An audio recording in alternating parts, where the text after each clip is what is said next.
In this lecture, I am going to introduce you to the most used healing tools inside Photoshop: the spot healing brush and the normal healing brush tools.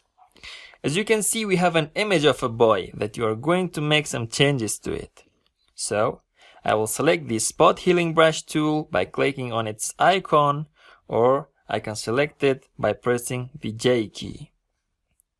And then I will create a new layer by pressing Ctrl+Shift+N, and I will call it Heal.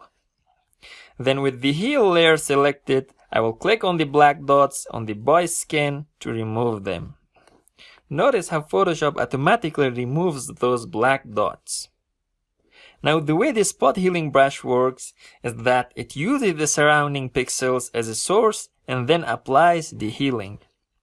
But if you want to define the source point ourselves, then we have to use the normal healing brush, which has the same keyboard shortcut of J. Notice if I click on the image, it gives me a warning, which says that I have to define a source point first. So, I will hold down the Alt key and left click to define a source point. And this time I am going to choose the black dots on the boy's face. Now if I click on boy's face, notice we get the same black dots that we chose as our source spot. And I can add as many black dots to the boy's face as I want. We can always change the source point by holding down the Alt key and left clicking wherever we want.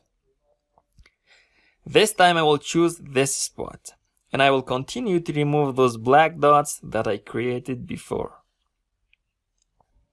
As you can see, this was the before version of the image, and this is the healed version. And that is how we use the healing brush tools inside Photoshop.